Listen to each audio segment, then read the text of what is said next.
فرمایا کہ فلا اقسم بمواقع النجوم، ستارے کے ڈوبنے کی جگہوں کی قسم، میں ان جگہوں کی قسم اٹھاتا ہوں جہاں ستارے ڈوب جاتے ہیں۔ مفہوم بالکل واضح ہے۔ یہاں پر مفسرین کے دو قول موجود ہیں۔ ایک تو کہا کہ ستاروں کے ڈوبنے کی جگہوں سے مراد مشارق اور مغارب ہیں، اور بعض نے کہا کہ نہیں، چونکہ ستارے صرف مغرب میں ڈوبتے ہیں تو اس سے مراد مغرب کی جگہ کی قسم اٹھائی گئی۔ لیکن ایک قول جو مزید مفہوم کو قریب تر کر دیتا ہے، اور وہ یہ کہ کہا کہ جس طرح کتاب رحمت قرآن مجید میں فرمایا گیا وَإِذَا النُّجُومُ انْكَدَرَتْ، کہ جس وقت ستارے بکھر جائیں گے، تو یہ وہ قیامت کا منظر جب ستارے بکھر جائیں گے، سورج لپیٹ لیا جائے گا، اس منظر میں جب ستارے بکھر کر ٹوٹ کر جہاں گریں گے، اس سے مراد وہ جگہ ہے، چونکہ وہ ایک عظیم دن ہے، اور اس میں جب ستارے ٹوٹ کر گریں گے رب کے حکم سے، تو وہ جگہیں بھی عظیم ہیں جہاں پر جو ہے وہ ستارے ٹوٹ کر گریں گے۔ کہا ان جگہوں کی قسم اٹھائی گئی، اور آگے کیا کہا وَإِنَّهُ لَقَسَمٌ لَوْ تَعْلَمُونَ عَظِيمٌ، اگر تم جانو تو یہ بہت بڑی قسم ہے۔ پہلے کہا کہ ستاروں کے گرنے کی جگہوں کی قسم، اور آگے اس قسم کو مزید بڑا بیان کرنے کے لیے خود کہہ دیا اگر تم اس بات کو جان لو، قبول کر لو، تو یہ بہت بڑی قسم ہے جو رب نے اٹھا دی۔ ایک قسم اٹھائی اور پھر کہا یہ قسم بہت بڑی قسم ہے، اور آگے کیا کہا انہ لقرآن کریم، کہ بے شک یہ قرآن بڑی عزتوں والا ہے۔ قسم اٹھا کر اور پھر اس قسم کی عظمت کو بیان الگ سے کر کے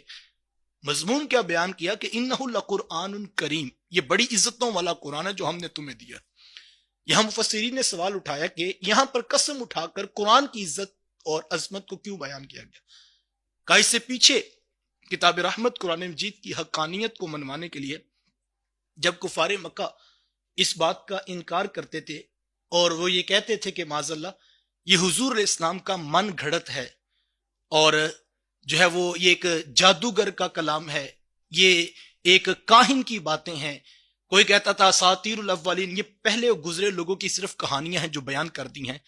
تو یہ طرح طرح کی باتیں کرتے تھے۔ تو لیکن سورۃ البقرہ کے اندر لہجہ اور تھا ان کے اعتراضات پر، وہ یہ کہتے تھے اسی طرح ہماری طرح انہوں نے شعر گوئی کی ہے یا کہانی قصہ گڑا ہے۔ تو اس وقت کہا گیا وَإِن كُنتُمْ فِي رَيْبٍ مِّمَّا نَزَّلْنَا عَلَىٰ عَبْدِنَا فَأْتُوا بِسُورَةٍ مِّن مِّثْلِهِ، کہا وہ ذکر جو ہم نے اپنے عبد خاص کے سینہ نور پہ نازل کیا ہے، اگر اس میں کوئی شک نام کی چیز دیکھتے ہو تو تم بھی اس جیسی ایک صورت ہی لے کر آ جاؤ، یعنی اگر تم یہ سمجھتے ہو یہ ان کا من گھڑت ہے تو تم بھی کر کے دکھا دو۔ لیکن وہ نہیں کر سکے، کبھی کہا 10 صورتیں لے آؤ، کبھی کہا ایک صورت ہی لے کر آ جاؤ، لیکن یہاں پر قسم کیوں اٹھائی؟ تو مفسرین فرماتے ہیں کہ پہلے اللہ تعالیٰ نے دلائل کے ساتھ ان کو میدان میں کھڑا کیا اور کہا اس کے مقابلے کا لے کر آؤ، لیکن جب وہ نہیں لا سکے تو آخری اعلان یہ کیا کہ میں خود رب ہو کر قسم اٹھاتا ہوں اور ان ٹوٹنے والے ستاروں کی جگہ کی قسم اٹھاتا ہوں، اور اگر تم اس بات کو جان لو تو یہ بہت بڑی قسم ہے جو رب نے تمہارے لیے اٹھا دی کہ تمہیں قرآن کی حقانیت پر یقین آ جائے۔ تو سنو اتنی بڑی قسم اٹھانے کے بعد